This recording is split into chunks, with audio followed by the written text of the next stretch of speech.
And so, after considering all the evidence, weighing all the witness accounts, and chronicling the sordid truths we've learned about the victim, we can only conclude that the perpetrator was video games. Welcome to Triple Click, where we bring the mysteries to you. This week we're talking about just that, mysteries in games, how they work, why we love them, and all of the different ways that games can spice things up with a dash of the unknown. Grab your magnifying glass and let's go gather some clues. I'm Kirk Hamilton. I'm Maddy Myers. And I'm Jason Schreier. Hello, my friends. Hello, my friends. It's us again. Hey. We've done it again. Us again, clicking our way into your heart for Recording another week. in the pitch darkness of winter. It's so dark. It's so cold. It's but we're raining gaming here in Portland. It's awful. And yeah, I just want to sit inside and play video games. That's kind of what I've been perfect. doing. It's been Holing fine. up, Yeah, it's good weather lighting for some gaming. candles, and playing games by candlelight, you know? Mm-hmm. Or maybe lighting some candles and listening to your favorite video game podcast. Right. And if Triple Click is your favorite video game podcast, you know what? You can help us keep making this show by becoming a member. Or if it's not, you can also support even us. if it's like not your second favorite or third, Sure. we don't want to hear about it. But you could still. No, we support ranked choice voting here at Triple We do. Click. We So do. If fair you want to enough, rank fair a enough. second or third, that's fine. we're anywhere up there. If we get any part of your vote, you can support us. As long as we're top 10. That's I'll take top 10. Right. Unless you listen to a lot of video game podcasts, in which case, it's all relative. Anyways, however you feel about us, if you want to support us, that's just fine. Some people do, because some people have jobs where they can listen to podcasts at work. So they're Right. just like, No, I'm I going to know, load up I on know. every video game podcast. And you know what that else? I can. I'm going to say it. If you listen to the show and you hate it, like it's actually your least favorite podcast, you could still do what Kirk is about to describe. You can still and I become think a you supporter, should. yes. I think you should, because Yes. we're entertaining you in a different way. Yeah, if you're That's going to true. hate listen, you might as well hate support us. It's true. Your money is still green. So yes, become a member at MaximumFun.org/join. Become a member of Maximum Fun, our podcast network, and support the creation of Triple Click, which we really appreciate. And thanks to all of our members. We just released a God of War Ragnarok Beans cast where we talked all about the story and our lingering questions and things we liked, things we didn't like. It was a very fun conversation, and that just went out. And then in December, we're going to be doing a Beans cast about Star Wars Andor, Yeah. which I'm extremely excited about because all I want to do is talk to different people about Andor. That's just, anyone who knows me knows that I just show up now and I just yell Andor, and then I just start monologuing for like 10 minutes to get it out of my system. So it'll be nice to do it with the two of you and talk about that show. Very I excited. like to call Cassian Andor Mr. Andor, because nobody would ever call him that. And it's funny to call him that. That's his last name. Mr. Andor's having a real tough time. You can kind of on say it that in show. Agent Smith voice. Mr. Andor, Mr. Andor. you help your grandmother take out her garbage. I feel like Cassian is kind of that kind of guy. He kind of does have that relationship with some of the Empire characters on the show. That's a supercut that kinda can does. happen. I That is a enjoyed supercut seeing. that can I saw happen. a tweet the other day that was like, I haven't finished Andor yet, but I saw a tweet that was like, Andor is this show about like resistance and politics and like fascism and rebellion, and it's also a show where Jar Jar Binks could show up at any moment. Yes, that's definitely one of the jokes. Yeah. That Jar Jar Binks is currently a senator He's in the out world of there. Andor, which the more you He's watch the out show, the more there. it's like, what? But we're not talking about Andor yet. That's for members. That's reserved. So if you want to hear that in December, Secret Jar Jar along Beans. with so many other Beans casts from the years that we've been making the show, MaximumFun.org/join. Another way that you can support our show. So Maddie and Jason, I'm going to show you something. Whoa, What am Superman I wearing? moment. Oh, Right Triple now. Click Is- t-shirt. Oh, is that a new one? Pretty No, good, that's, right? That's the old one, or is that I a think new it's one? a this new is color. the new one. It's a new sick. color. Oh, what color is that? What color is that Triple Click t-shirt you're wearing? It's like a dark teal. It's very nice. Nice. And there are a couple Oh, different man. options. Oh, I should have brought it in. Emily got one in a lighter color. So there are a few Ooh. different Oh, that's options. sick. They're pretty cool looking. And then also, I have here, A what do Triple you Click see? mug. Oh, it's a Triple mug. Click Oh, coffee man, I'm mug ordering. and- As soon as we stop recording, I am going to order a And Triple Click mug. stickers. Some Wow. triple Stickers. click stickers. Some Kirk did triple stickers. all three, folks. I bought all My the merch. 3-year-old He's a would love those triple stickers. Gotta clicker. have it. A triple threat, triple click fan. That's So right. anyways, there is new merch. We mentioned it last week. It's still there. There's a link in the show notes. You should go buy some merch because it's pretty cool. And we'll be adding some new stuff to the store as well, I think at some point in the future. And we're excited about it. All right, so let's get into our topic for this week. Merriam-Webster defines a mystery as something not understood or beyond understanding. And the Triple Click Video Game Podcast defines a mystery as a really cool thing in a video game that we all really like. Great. And between those two definitions lies the truth. The taxonomy has come full circle here. We're reading Merriam-Webster. That's what you got to do. I guess it is. That's how all the pros begin their podcast episodes, is with a definition. Yeah.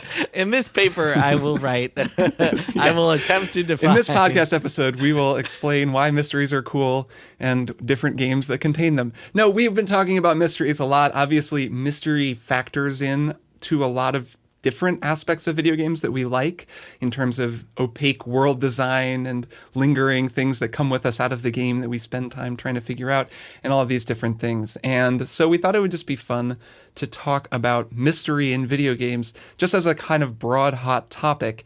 And I think we can start by talking a little bit more about the Case of the Golden Idol, since I think all three of us have made that game our one more thing, which means that in total we've actually dedicated a significant amount of time to the game, but not really in a kind of focused discussion. And I think it's actually a really good way in to talk about different games that do mysteries in different ways, because it's a fantastic mystery game and it's also a very straightforward type of mystery. Mm-hmm. Yeah, so, okay, I have many, many thoughts on the Case of the Golden Idol, and I will take the credit for introducing you both to that game, which is now one of our favorites, I think, of the year.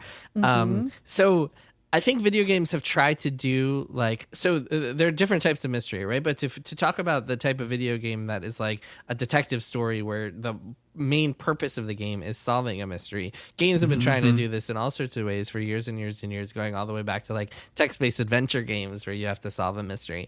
One of the most recent kind of like grand experimental failure examples of this is L.A. Noire, a fascinating game for all sorts of reasons, but a game that like really the detective part amounts to just like picking up objects when you see the X button appear on screen and then kind of like yelling at during interrogations, yelling at people that they're lying.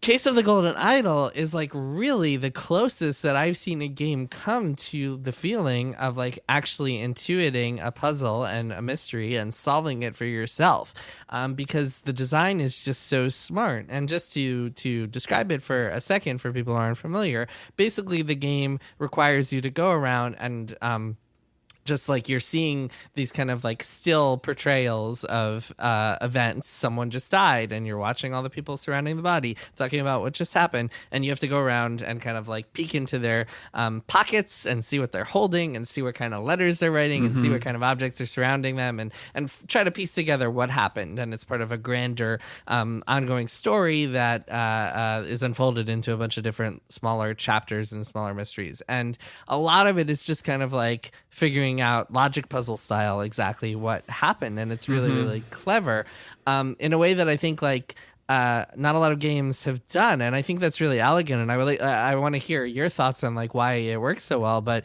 one immediate thought I had was that a lot of it just doesn't it expects you to use your brain to figure it out, as opposed to kind of holding your hand along a path and just having you kind of interact with objects. And the way that it is able to do that is by doing this clever kind of fill in the blank sort of interface where you have to where you are presented with a bunch of words, a bunch of verbs, or a bunch of nouns, and you have to put them into these like descriptions of what happened. And you just can't do that by brute force, and you can't do it by letting the game guide you along the way. So you really just have to sit there and stare at a scene, stare at a tableau, and stare at people's pockets until you figure out what happened. But yeah, I'm curious to hear, I know you both love this game as much as I do. I'm curious to hear what makes you guys feel like the mystery and the detective work specifically works so well. Something that I have realized I love about Case of the Golden Idol since playing a different mystery game called Pentiment that we'll probably also talk about in a few minutes is I really like that Case of the Golden Idol lets you be right or wrong, and you really know when you're wrong, and you can't proceed until you've completed the mystery perfectly, which is it's a platonic ideal of a detective. This isn't how detective work actually functions. Usually you never have all the pieces and you just have your best guess, and you're really hoping based on a lot of evidence that you're drawing the right conclusion. But in Case of the Golden Idol, and in many video games with a mystery, there is a right answer that you can come to. If you collect all the clues, maybe the game will just tell you if it's not very well designed. Or in the case of this game, you have to put the clues together yourself and then make the guess that itself can be confirmed by the game as correct or incorrect. And that is so satisfying to me. I mean, we've also talked about, the music, the bizarre art style. I love those aspects too. But just in terms of playing a mystery game, I've realized I really like it when there is a correct answer. And when I am capable of finding that out and then feeling like Sherlock Holmes, a super genius, but an iconoclast. Right, because Pentiment doesn't have one, right? Pentiment doesn't give you... It doesn't. So Pentiment, I don't know how far you two are in Pentiment. I am not very quite not far. Very, there are multiple mysteries in Pentiment. I think that's not a spoiler. I won't go into more detail, but maybe can you give us like a one sentence summary, just because we haven't talked about Pentiment on the show yet and people might not know what it is. Yeah. So Pentiment is almost entirely like reading a book, for one. Mm-hmm. If you like book. reading books, you might like this. There's a heck of a lot of reading, and that is the main way that you interface with the world. And there's some dialogue selection and some selection of which characters you get to talk to. But reading is the name of the day.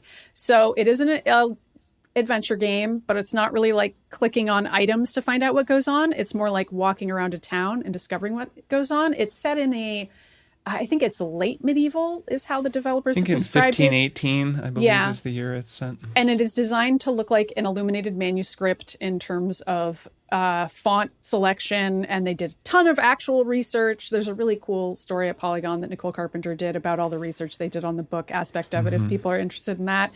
And so it just looks freaking gorgeous. But also you're solving a murder mystery at the Abbey, where you work as an illuminated manuscript artist. That's the very first mystery you solve. There are a couple others later in the game, but I'll just focus on the first one for now because I've completed that one and I'm playing the second one currently. And from what I gather, they work the same way. So when you have a limited time to gather clues in this game. So you can go around and talk to people, and you can talk to people during a meal or between meals, and there are different activities available according to what time of day you have these interactions. And you will run out of time. Quick question about before that. You need to make a judgment. Go on. Kirk? Raising yes, my hand. Anyone listening? When you say a limited amount of time, is it Persona style where you choose what to do with this block of time, or is That's there actually correct. A ticking clock? It is Persona style, where you, in theory, have an infinite amount of time to walk around, to choose what you're going to do. And choose what you're going to do. But Got once you select an activity, usually the character will make it clear to you, like, this will take a couple hours. Are you sure you have the time for this? And you'll be like, yes, I agree not to speak to any other characters until dinner time. And then you either learn more about that character or get another clue. But in this game, there are multiple murder suspects.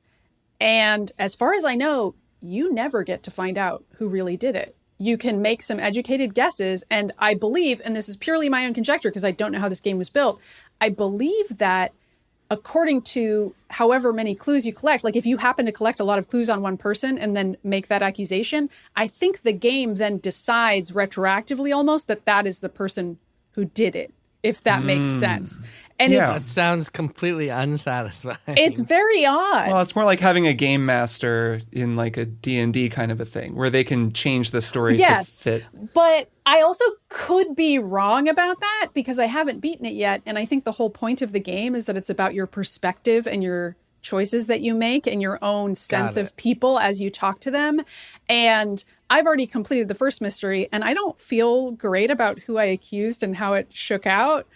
And I'm now seeing the aftermath of it as I'm solving the second one, which is fascinating. And I really like that as like a mystery game concept, to have the detective character be like, I don't really know what I'm doing, guys. Like that's fascinating. But it's a very different kind of game than something like either Obra Dinn or Outer Wilds or many of the other examples on this list, Case of the Golden Idol, where you really know if you got it right or not.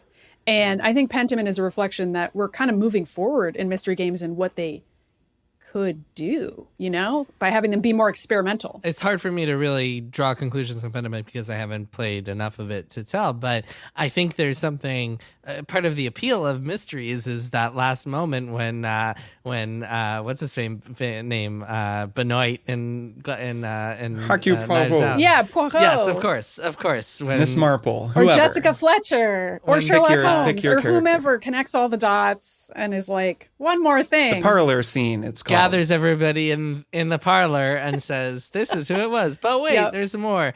And whatever that looks like, or it could just look like that satisfying like ping of like everything on your screen turning green because you filled it in correctly, right? So that not having that in a mystery game seems like it would take away from it, at least just from what I've heard from you. You two should play more and see what you think. As it is now, though, I think Pentiment is almost outside of what I think we're describing here and is more of a story game that has mystery solving in it as opposed to just a mystery game where the purpose of the game is to solve mysteries as opposed to learning something about the people around you and yourself and your own preconceived biases. If only you could turn... I'm going to play when they add an option to turn off that quill pen sound for every line of dialogue because you can't turn it off. Wow. I think when you asked us about that, I started noticing it, and it is noticeable. Yeah, that's an interesting one with Pentiment because it is just sort of doing something different. Like, it's not really trying to be the same type of mystery game as these other ones we're talking about. Going back, though, to the Case of the Golden Idol. Yeah. So a thing that I really like about it is how much of the game lives outside of the game. So I wrote down 3 distinctions for the types of mysteries in games that we solve, just in the way that I was thinking about them and how to categorize different mysteries. And one of them is in the game versus outside of the game. And that's basically how much of the mystery is taking place in the game. Like how much of the content, I guess, the clues, the interviews, the performances, like vocal performances, like in L.A. Noire, the interviews. Or, I mean, there are a ton of those Sherlock Holmes games. I don't know if either of you have ever played those, but I've been playing those forever on and off. And they're very similar where you gather clues and you talk to people and you look for contradictions in their stories. And then typically when Assassin's Creed does this, there's that great Evie, is that her name? The DLC for Syndicate. There's a lot of murder mysteries in that. I think Valhalla has a mystery. The Witcher does one where you talk to people and then you look for the contradictions and then you get to make an accusation. And because it's a side quest, you can get it right or wrong. Doesn't really matter.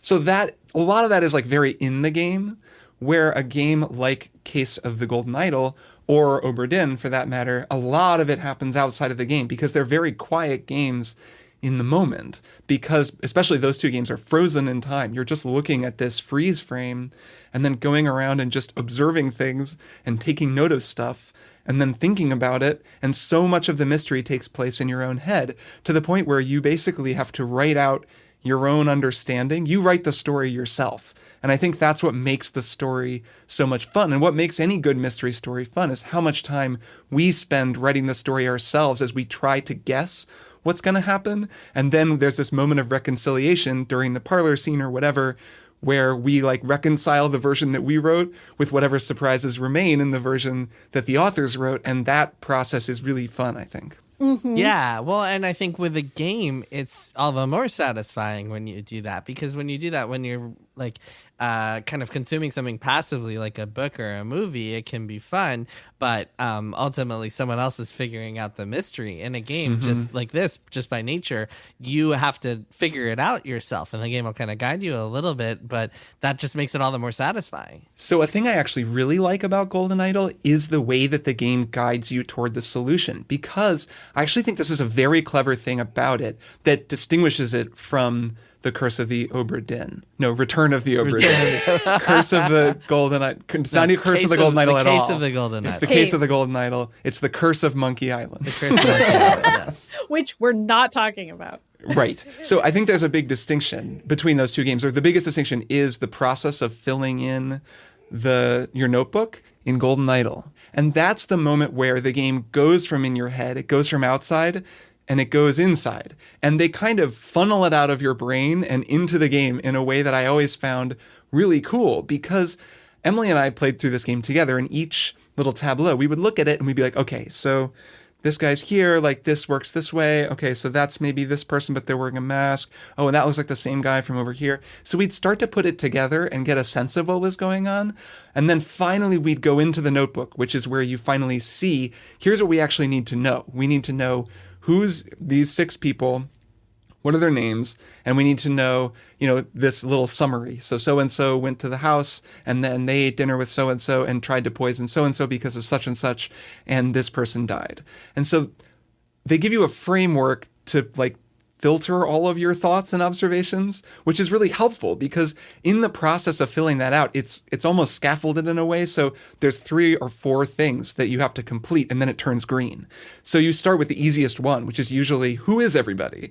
And so you start being like, okay, well, I know that guy, and I know that guy, I know her, and I know him. That leaves these 3 people, so who are they? And then once you know them, it's like, ding, complete. And you're like, okay, and so now you have some ammunition to move forward. And you're it's giving structure to your thoughts. It's letting you organize your thoughts in a way that you would if you were a master investigator. But I think for most of us, we would get all these clues and find ourselves a little bit like, okay, I've learned all this stuff, but I don't quite know how it all fits together. And that's a really clever way, I think, of sort of funneling you toward the eureka moment and getting it out of your head and onto the page. Mm-hmm. Yeah, I think that's a really salient point, and I think that it almost it never quite feels like it's giving you more information than you would be able to deduce otherwise, but like it kind of is, right? Like by giving you things in sentences. Well, I wonder. I was thinking about this. Like, would you be able to solve Golden Idol's mysteries, like every single chapter in the game, without having that kind of guide at the end? And I don't know if you could.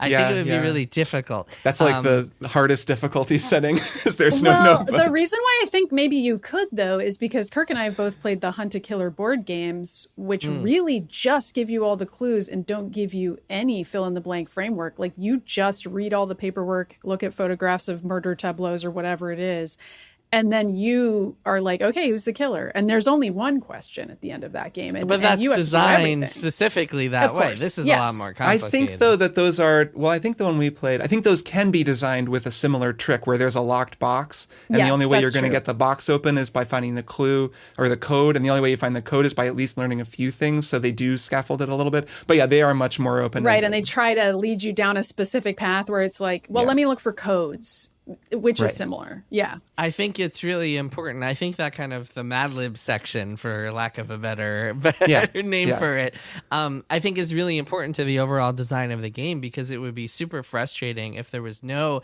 gating like that, because you wouldn't, the way that the story works is it's kind of like brick upon brick upon brick, and you need to know to the point where the last chapter, like it gives you like a nice little tab section where you can go back to all the old chapters and look for other clues or like remind yourself of what happened there. It all just like gradually turns into this big story, piece by piece. And if you manage to get past any of the chapters without actually figuring out what happened, because it wasn't gated like this, then you would kind of screw yourself for the later sections, and you would be like, wait, what? Like, I missed out on that pivotal piece of information. So it needs to be there. Like, the game needs to make sure that you know exactly what happened in this chapter, and then in this chapter, and then in this chapter. And so the Mad Libs, I think, is such a clever, elegant way of like, first of all, ensuring that you have all the information, but second of all, giving you just enough context and just enough like clues that you can piece it together on your own without feeling like the game is giving you stuff, but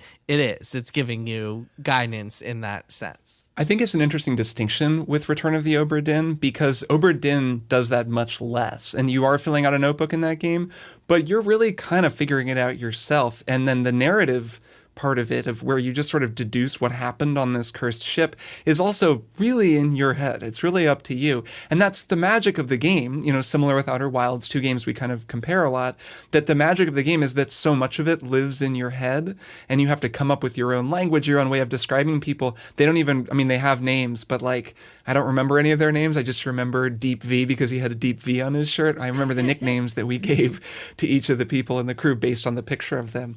And that is a cool kind of mystery, but I would imagine that more people would get farther in the case of the Golden Idol because it helps you along and it's scaffolded so much more clearly and develops its mysteries so much more, where Obra Dinn is a lot more just like, okay, here's how we're doing this. If you're not up for it, you might just be a little bit lost for a while. Well, the Obra Dinn, I kind of disagree with that, because Obra Dinn does its own type of scaffolding, which is the chapters.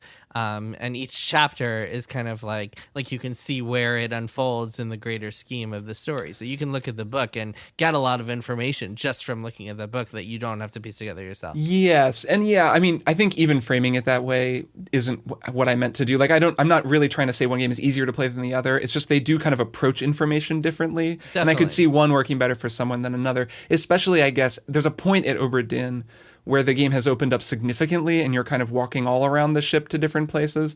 And it can feel overwhelming. And I know there are people who get overwhelmed by it. And I like that because I like when a game really makes me do the work and throws it all out into the world with me. And I'm sitting there filling out my notebook and trying to remember where I saw this and where I saw that guy. But, it is asking more and more and more of the player the more you do that.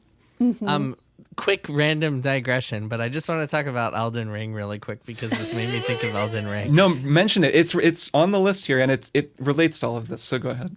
There's a point in Elden Ring. I mean, we're talking about a scale here of like how much information do you trust the player to figure out themselves, right? Like I was mentioning before, how like because of these Mad Libs in case of the Golden Idol, you're kind of gated from proceeding until you have the information. The game wants you to know exactly who killed who, why they like what happened here, why they did it, et cetera, et cetera.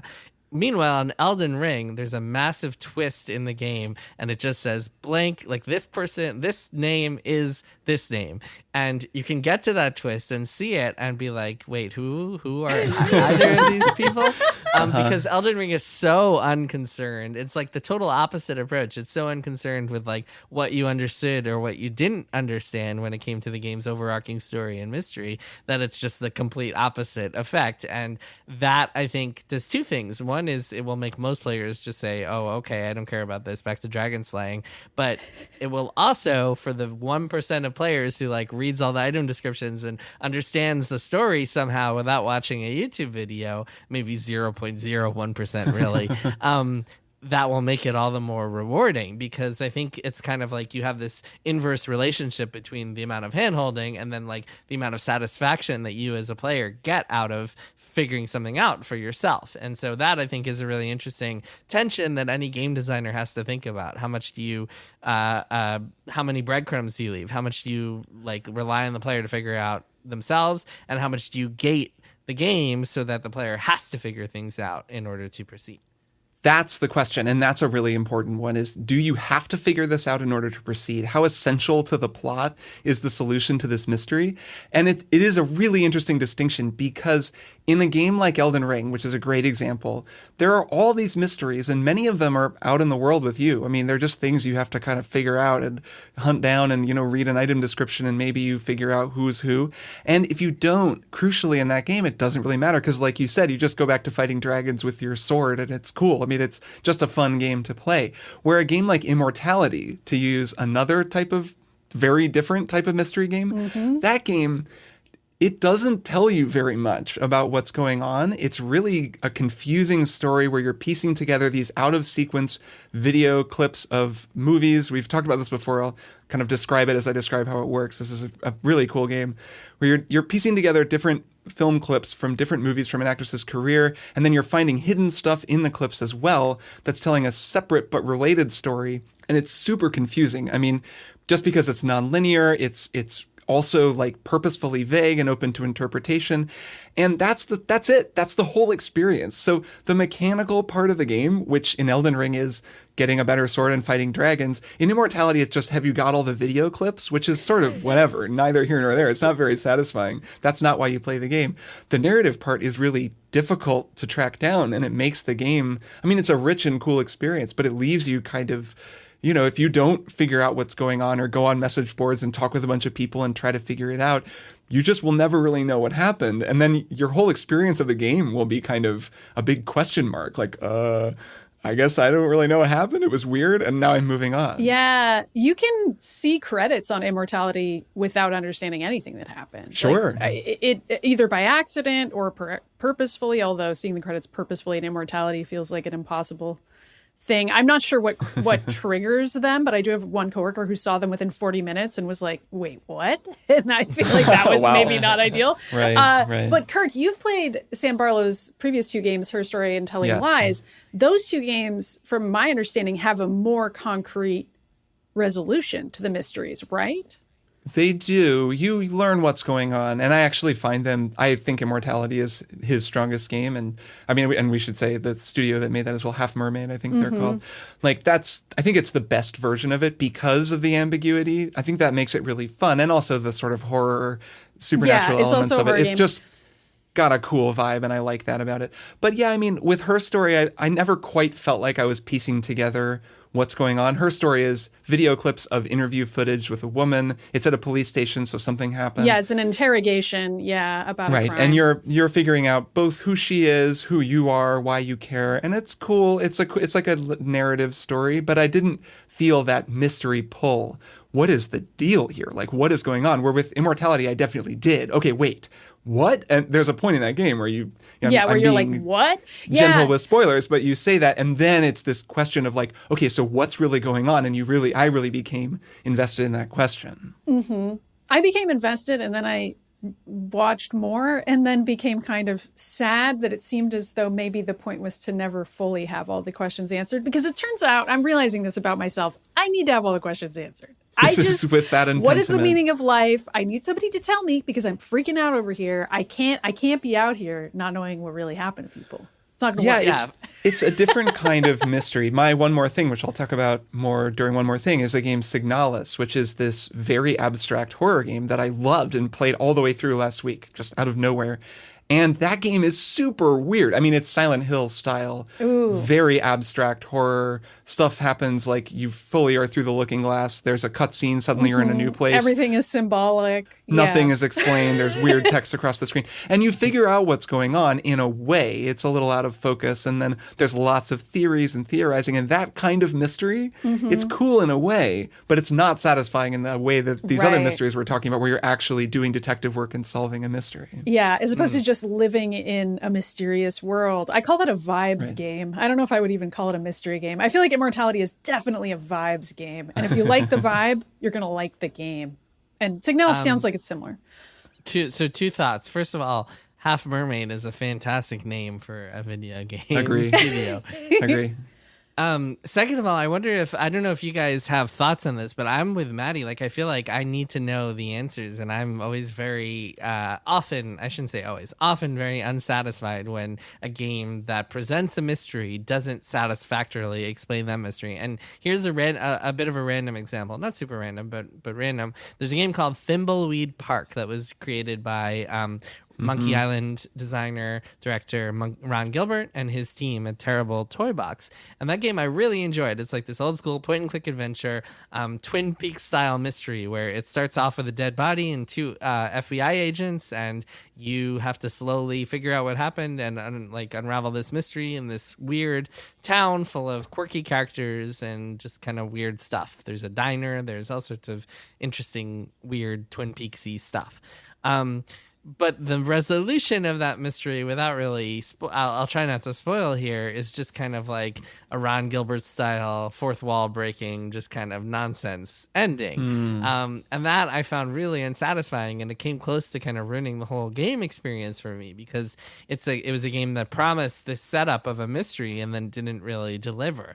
When I feel like there's a certain kind of promise, I use the word promise because I feel like that's what a mystery makes to you, and it's kind of, as part of that promise, there needs to be some sort of like coherent, satisfying explanation that you will eventually solve over time. And it always feels very unsatisfying when, I don't know, you're watching the TV show Lost and there are 4,000 mysteries and only a few of them get actually addressed and answered. Like there's something really, it feels like you're being betrayed by the creator of the mystery when that mystery either goes unresolved or is not really handled in a satisfactory way. It feels like they kind of tease you and like set you up for something that they didn't then deliver on, and that can be a frustrating experience. Yeah, the best of both worlds is when you kind of get both of those things. You get moment to moment mysteries that are just fun to engage with, like Twin Peaks was very good at this. Even the amount of Thimbleweed Park that I played was this, where you're meeting weird characters and learning fun things about them, and it's just a cool thing.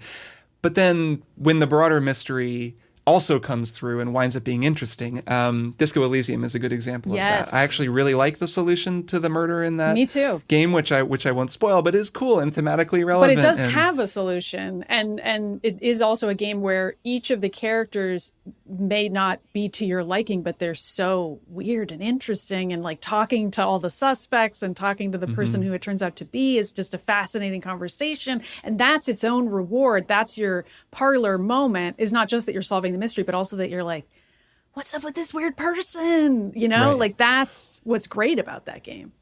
Yes, that it reveals a lot about the world, but then also it does reveal a lot about Harry, about your character, because the ultimate killer, again, not spoiling anything, but is like metaphorically, I think, very intertwined with Harry, and they have a lot in common. And there's a moment at the parlor scene of Disco Elysium, if you can call it that, is this totally freaky, unexpected thing that happens where there's also Which is this moment. missable. We've talked about this on our Disco Elysium yeah. spoiler cast, but that part is optional, which is crazy to me. But again, we're not spoiling anything, so no one knows what No, the heck yeah, we're I mean, talking because about. it's one aspect, I suppose, of what you would Yeah. call the parlor scene, of the denouement of that Yeah. story, which is all really just character related. It's really, like I've said before, the true mystery of Disco Elysium is, who are you? Yeah. And that is a mystery that you actively get to write this solution to, because you create who Harry is and who he wants to be. Which is very Pentiment.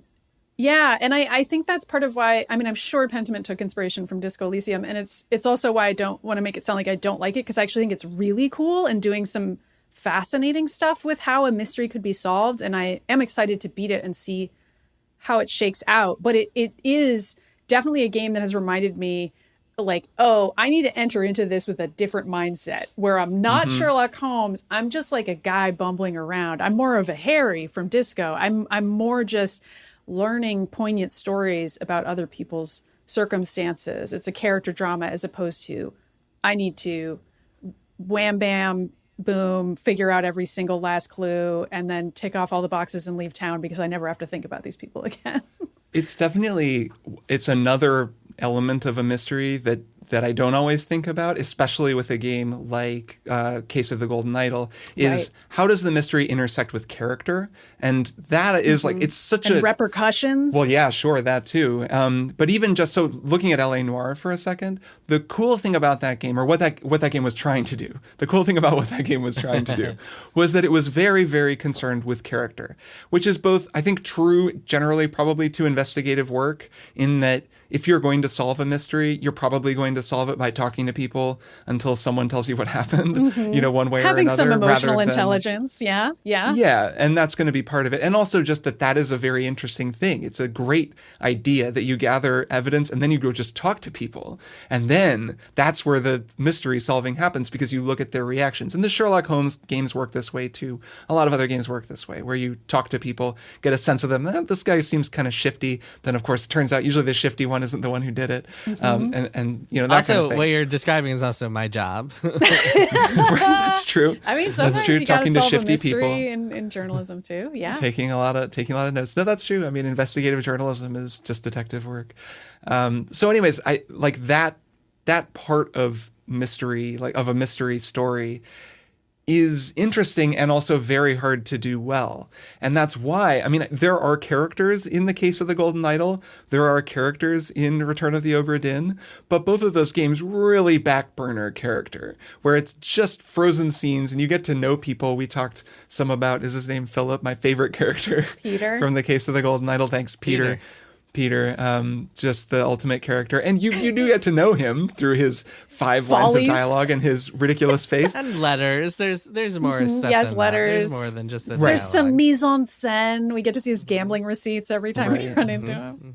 But compared with the really characterful kind of stuff, just conversations, interviews, lying, watching people lie. Right, the Disco Elysiums of the world. And the Pentiments of the world. Right. Yeah. Games that are really dialogue heavy and you get to know every single person in the town super Right. well. It's a very different kind of mystery and a little cleaner, I guess, because it doesn't involve so much humanity, so many expressive people, and so much lying, which lying is a whole part of a mystery. But when you start to kind of remove the lies, it can sort of mechanically simplify the mystery itself. So it's interesting. I think what you're describing also goes hand in hand with who you play as. For a game to be driven by characters, you need to play as a real character. In the games we just described, Pentiment, L.A. Noire, Disco Elysium. Disco Elysium, you're Sure. playing as this very specific character with a very specific personality. Oftentimes you make choices that affect their personality, but it's still very specific. Whereas Obra Dinn and Golden Idol, both games you do not play as a character, you play as an omniscient presence. I guess in Obra Dinn technically you're a character, but like you're using this plot device that makes you omniscient, so and you don't say anything, so you're not really a character, you're kind of a cipher. And in case of the Golden Idol, you're literally just an omniscient being who is watching, who can look in people's pockets and see what they're holding at any given time to figure out what happened. So I think those are just different types of and I think you kind of need, you can't have one without the other, right? Like to have the character driven game, you also need to be an interesting character. That's a very good point. What's another thing that goes hand in hand with that is that I don't think a game the type of mystery that isn't character driven, that is more like the kind of plot driven or almost like, I don't know, mystery driven, would you call it? That can't really happen in any other medium, which is one of the reasons that I think Obra Dinn and Golden Idol are so special, is that like you could not have those stories in anything else. Disco Elysium would make a great novel. L.A. Noire would make a great TV show, like crime series. Obra Dinn and Golden Idol could not be anything except for video games, and that's because so much of their appeal and their storytelling is just about interactive entertainment, and I think that's really interesting. And I don't know if I have a preference of one over the other, but I'm always more impressed by games that do things that like only games can do. Yeah, and that does intersect with the character thing that I was talking about earlier as well, where by removing or pushing the character stuff to the back a little bit, you bring the mechanics to the front, and you get, I mean, another similar thing, similar games to those two are the Hunt-A-Killers, the Unlocks, the sort of escape room style mysteries, because those also are pure mechanics in the way that tabletop games are all pure mechanics. There's a lot less character. Because in theory, anybody could get into an escape room and then get out. Right. I wonder where Phoenix Wright falls on this scale, because it is so much like a procedural mystery show, and yet it's also very mechanical to an extent that is finicky and sometimes bothers me. So I'm sort of torn about it because I love it so much, but also playing Phoenix Wright has made me extremely annoyed in ways that almost no other game on this list has, because sometimes you're like, I know this is the right clue and I'm clicking on it and I'm presenting it or whatever, and the thing is not happening that I need to happen in this court case, and I already know I'm right, and I'm just fighting with the game to get it to acknowledge my correctness, and that is a problem that many of these games have solved, luckily. I think actually this gives a helpful distinction for me anyways between a visual novel and interactive fiction, because Phoenix Wright and Danganronpa, which is also on this list, those games are more visual novel-y, and obviously everything fits, nothing is any one thing, but they're more just you're being told a story of a mystery, and yes, you're doing some work to have the little eureka moment. So that's what happened. But a lot of times, like you said, Maddy, you solving the mystery will get in the way of Phoenix solving the mystery, because he needs to get to it in his own path, which is very different from something like Pentiment, which actually, from what I've played of it, reminds me a little bit of Emily Short's interactive fiction games. Have either of you played any of her games? She's a really amazing interactive fiction writer. She wrote this game called Blood and Laurels, where they made this platform called Versu, which is an interactive fiction like platform. So it's like a book. It kind of feels like 80 Days or something, where you're picking lines of dialogue and the book is sort of writing itself as you play. I don't think it's playable right now, which really sucks. A lot of her games, like it was on iPhones and stuff. Anyways, that game, it feels sort of similar. It's a period piece, and it's very much an interactive story where you're choosing your way through it, but the story is changing and reacting to your decisions, and it just feels like you're kind of helping tell the story. And at least for me, that kind of mystery is way more interesting. And the way you describe Pentiment sounds super interesting, even if not as a mystery. I'm going to beat it for sure. I think I just needed to recalibrate what kind of game I was playing, because it was described to me as a mystery, and I would say it's more of an adventure game. It's a story game. And that's that great makes too. sense. Yeah, even seeing the trailer very for literary it. And yes. every Oh, sense. yeah. Sure. But I was way into reading about religious history. I was raised Unitarian Universalist, which is kind of like confessing to the deepest possible religious nerdery that can exist. So in college, I thought it was like fun to read about the kinds of things that Pentiment refers to. So yeah, the game is reminding me how annoying I used to be, and it's funny it's that great this game, in a good way. It's funny that this game about the Holy Roman Empire just just came out, and also one of the new Assassin's Creed games just got announced, and it's also Yeah. in the Holy Roman Empire. So we're getting a trend, just like we got that all that Norse mythology stuff. Now we're entering the Holy Roman Empire era of video games. Nice. I'm nice. for it. Pentiment's entire world is really cool to hang out in. I mean, I wouldn't want to live in it, but it's cool to play a game in it. Yeah, it is. It's interesting. Well, I'm definitely going to play more Pentiment. God, it's beautiful looking as well. Oh, yeah. Just holy crap. So a very cool game that we'll probably talk about more on this show. But that's sure. it, I think, for our discussion of mysteries. Let's take a break, and then we'll be back for one more thing. Hey, I'm Dan McCoy. I'm Stuart Wellington. And I'm Elliot Kalin. Listen, you like podcasts, right? Sure you do. Don't try and lie to me. You're listening to one right now, so why not try a different one called R1, The Flophouse? And on the Flophouse, we watch a movie and talk about it. And then sometimes we also do other stuff. It's all meant to be funny and fun, and we think you'll have a good time. And just to be clear, the name of the podcast is not Our One, The Flophouse. It's just called The Flophouse. I do a lot of correcting Dan. The Flophouse. A lot of correcting Dan. Hey, it's John Moe, inviting you to listen to Depresh Mode with John Moe, where I talk about mental health and the lives we live with all kinds of people. Famous writers. David Sedaris, welcome to Depresh Mode. Thanks so much for having me. Movie stars. Jamie Lee Curtis, welcome to Depresh Mode. I am happy to be here. Musicians. I am in St. Paul, Minnesota. I'm talking to Amy Mann. Great to talk to you. And song exploders. Rishikesh Hirway, welcome to Depresh Mode. Thanks so much for having me. Everyone's opening up on Depresh Mode on Maximum Fun. And we're back for one more thing. I'm going to go first because I played a video game all the way through from start to finish in the past week, which I haven't done in a long time. And that's because I really liked it, and I want to tell people about it. This is a game called Signalis. The two of you, I'm sure, are at least aware of it or have seen it around. I had seen it, but hadn't played it. It's made by a very small indie studio called Rose Engine. Essentially, two people are the sort of heads of this that did the writing, and one guy did a lot of the programming and sort of design. And then they were, of course, supported by a few more people. It's published by Humble, so it's like a very indie thing. I would describe it as Resident Evil gameplay and Silent Hill vibes. It's a horror game, a third-person isometric fixed-view horror game with a deliberately lo-fi aesthetic. It's really degraded looking, so it's kind of pixelated, beautiful-looking game. I mean, horrifying, and so it's a lot of horrible rooms full of blood, but they're really nice looking in that way. In that way that modern retro, that look where the lighting effects are 3D and there are shadows on everything, but it's, degraded and pixelated. You play as an android named Elster, I believe is her name. LSTR is the type of android that you are. You're a replica.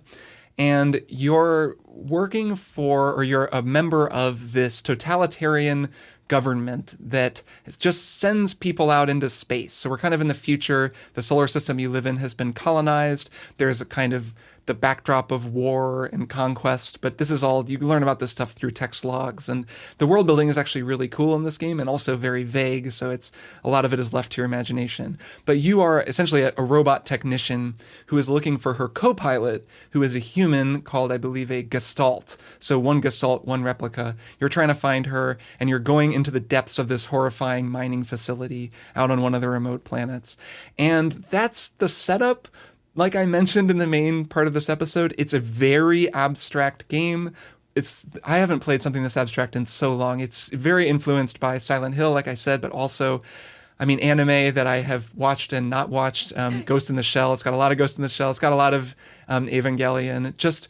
You'll walk. A thing that will happen in this game is you are walking through scary rooms.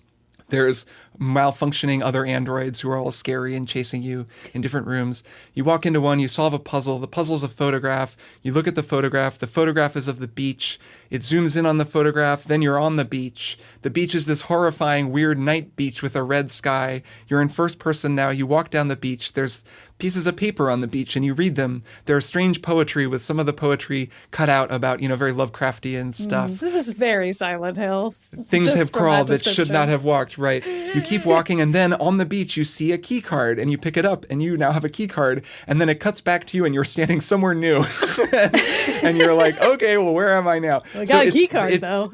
It does that kind of thing. It's constantly like you're not clear if these are memories or dreams. You're not an actual human, but you have some memories of when you were human that sort of overlap on things. So it's a very abstract, very cool game that I just found to be beautiful and very sad and really fun, just because I like that Resident Evil groove of like, you find the safe room, you gradually start to worm your way into the level, you figure out how, you have to run by almost every enemy because there's not a lot of ammo, you find the best paths, you know where you need to go to get that lock. There's a lot of locks with weird, you need these tarot cards to open this lock, so where are all the tarot cards? And you're going around through the thing. And then it fits in with the world building and the storytelling in a really, really well done way, where by the end, I couldn't tell you every single thing that happened or didn't happen, but I can tell you a lot about the characters and about the world, this horrible government that they're all like, this system that they're all part of. And it's like just really cool, amazing music, amazing looking. It took me about 10 hours to finish, which is a great length for this kind of game. Honestly, I really, really liked it. And also it's on Game Pass. So there you go. Anyone listening to this, if you have Game Pass, you can just check it out and you'll know, I think pretty soon, whether it's your thing. Though I will say the story really unfolds in a really amazing way. So that's called Signalis. It's on, I think, PC, console. It's on, the main things. And it's a really cool game, and I loved it. So I think people should play it. Cool. Maddy, I have watched one episode of Your One More Thing Nice. just last night. So I'm excited to hear about it. Tell us about it. So my thing is Interview with the Vampire. It's a live action adaptation. And no, it is not the Brad Pitt, Tom Cruise vehicle from the 90s in which Tom Cruise famously said he would not play Lestat as gay, despite that the source material pretty clearly makes that a thing. So that movie's really gay anyway, despite Tom Cruise's best efforts.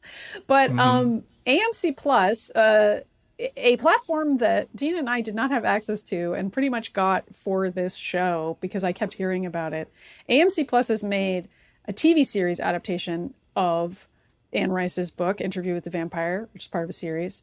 And it's so gay, but also it is a totally different story because they have cast a black man, Jacob Anderson, who is fantastic, by the way, as Lewis, who's the main character, who gets interviewed. He's the vampire who gets interviewed. He's the interviewee.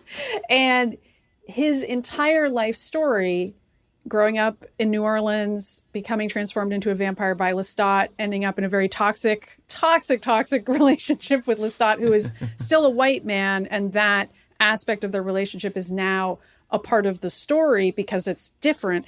This is just one of the only examples of a TV show that I've seen in recent memory that did the whole, it's 2022, let's make some of these characters not white, and then actually rewrote the entire story to accommodate that. And was like, okay, historically, what would it be like if this guy was transformed into a vampire 100 years ago? What was his life like 100 years ago? And then what was his life like in the 20s and the 30s? And what was his romantic relationship with a rich white man like? And how did that go? And it's fascinating. It's quite violent. It's very sexy. It's a fun watch. They go for it. They really go for it. And I really love the look of it, the vibe of it. I've read the book before and enjoyed it, but this is a super different take on it. And I highly recommend it. I'm kind of sad it's on AMC Plus, but I hope people subscribe for like a week so they can watch this. It's only 7 episodes for the first season, but it has been renewed. Interview with the Vampire. It's so freaking good. I'm psyched about it. Eric Bogosian is the journalist. Yeah, that's what I was going to call out, the guy from Succession. Oh my God. He's so great as the journalist. He is great. He's freaking hilarious as the journalist, Daniel Malloy. He is so fed up. I mean, the portrayal of journalism on this show alone makes it worth watching. Like he like name drops 8chan at one point. I was like, this show is modern as hell and I love it. It's great. It's great. The very beginning of the show, we watched it last night, and the very beginning, there's this ad for his masterclass that he's giving about how to be a journalist. And it's those, those sort of self-congratulatory, masterclass you ads. can learn the basics of journalism. And oh my God, I thought it was an ad for starters. I was like, wait a minute, isn't this AMC Plus? We paid for this. There shouldn't be an ad. And then I realized, no, that's that guy from Succession. This is not actually an ad. It was so convincing. It's and incredible. I want to rewatch it because there's all these bullet points. It's like ethics, like interviews. It's just like words are coming up really fast, and it's very funny. It's wonderful. We loved the first episode, and we'll watch more. And I'm very interested. It's much more interesting than the source material, even though Oh, I remember yeah. thinking the source material is pretty interesting.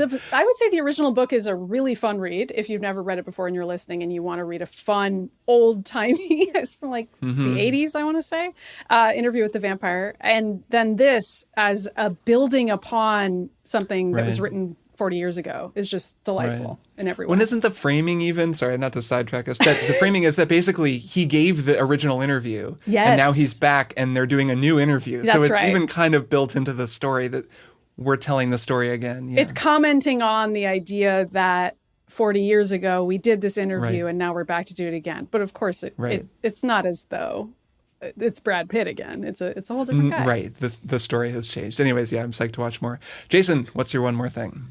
Okay. Oh, man. Well, so as you guys may remember, a few weeks ago, I talked about how the New York Football Jets were doing better than expected this season and might even be a playoff team. Well, and then I listened to your intro from last week's episode of Triple Click. So usually in the NFL, if a team is doing really well, they probably have a good quarterback, or at the very least, a competent quarterback. But occasionally you'll get a team that wins games despite their quarterback. And this was the case with the New York Jets. The New York Jets have had a really good defense this season, and they've had a really good running game this season. They have not had a really good quarterback. They've had a quarterback who they win in spite of, who will sometimes try to throw away games and sometimes actually throw away games, as he did last week, but they're winning anyway, despite him. Last week, he'd had an all-time worst performance against the New England Patriots. He had a total of 77 yards of offense, which was atrocious. He was there's this low-light reel of him just missing wide-open throws, just absolutely just bombing, just atrocious performance. And then afterwards, a reporter asked him during a press conference, hey, do you think you let the defense down? Because the defense had played really well, kept them in the game, held the Patriots to only 3 points. And he just goes, no. And this is an all-time worst quarterback performances. He's just no. Needless to say, he got benched. Now, so a little bit of context on this guy. This guy's name is Zach Wilson. He was the number 2 overall pick last year. So he has all this amazing pedigree. He looks, if you look at a picture of him, he looks like the villain in an 80s teen comedy where the lovable nerds have to he challenges them to a ski race, or else he's going to destroy their frat house if they don't beat him in a ski race. He's literally this teen villain. And he was granted the starting quarterback job. He didn't even have to earn it. He was just handed it on a silver platter. Enter Mike White. Mike White is this guy who has struggled his entire career. He was cut from multiple teams, multiple practice squads, just bouncing around. He was a 5th round pick, not a number 2 pick, a 5th round pick. He was picked on day 3 of the draft. That's how low his pedigree is. Mike White had a flash of brilliance last year, but eventually came down to earth, so I won't get into that too much. Anyway, so the Jets decide to bench Zach Wilson. They say, we're going to give this guy a reset. And Mike White comes in. Mike White leads his team to a 31-10 victory. He throws for more than 300 yards. He got he got about as many yards on the first possession of the game as Zach Wilson did during all of last week's performance, the entire game last week. Mike White is the future of this NFL franchise. Maybe not. Aww. Maybe he's just kind of a mediocre guy. But this is literally. I've talked to when I've told NFL stories on this podcast before, it's often backup quarterbacks, these great sports underdog stories. And this is one of them. We're watching one happen in real time where this guy out of nowhere is just performing really well and beating out this teen villain, number 2 high pedigree draft pick. And it's very entertaining to watch. And I hope that the Jets keep this guy as their quarterback because he's playing so well. And I hope he stays at this kind of high performing level, because it's just so fun to not only watch your own team have success, but watch your own team have success just by this guy who had to earn everything, who wasn't just handed the job, who hasn't performed terribly, who didn't take zero remorse when given the opportunity to fall on the sword and be yeah, I screwed up, I could have done better. And so it's just a great story, and I hope it goes well, and I hope they finally make the playoffs, and it would just be so much more fun. It's so much more fun to watch this team come together, especially because there's so much talent all around him behind this guy, as opposed to this fucking like comic book villain on the other side of things. Anyway, that's life in the NFL. Well, I rely on you, Jason, to tell me who to root for guilt-free. Yes. If I should care to watch the Super Bowl. Yeah. So when that comes around, you can let me know who I can. I will. Who I will. Care about. We'll discuss when we get there.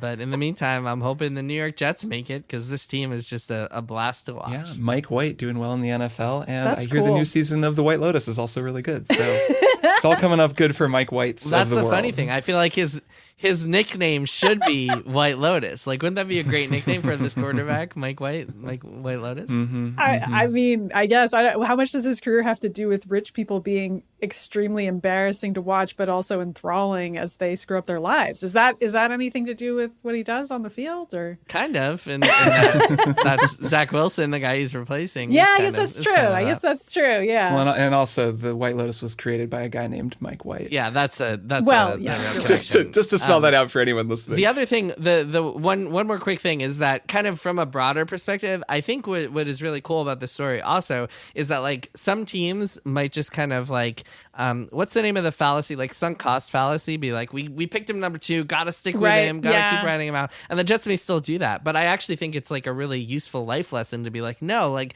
you go with who's performing, not who, like even if you wasted a number 2 pick on this guy last year, even if you feel like you're so committed because of that, you paid him this money, he's like supposed to be the face of the franchise. No, you go with who's performing. And I feel like that's actually a really useful lesson for both life and the NFL.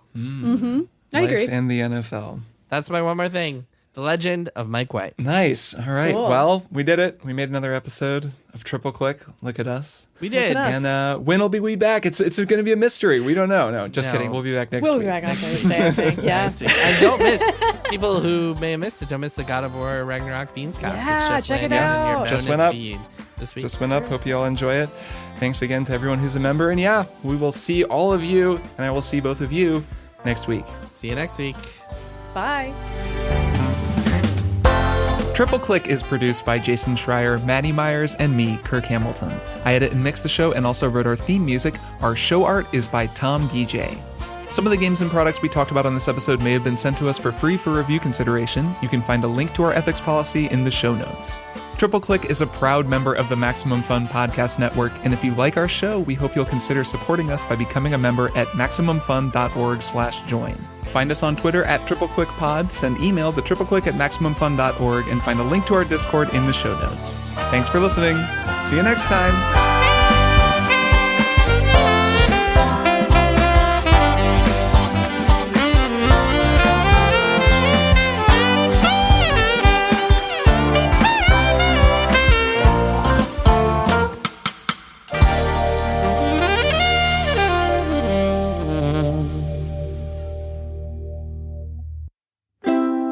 MaximumFun.org. Comedy and culture. Artist owned. Audience supported.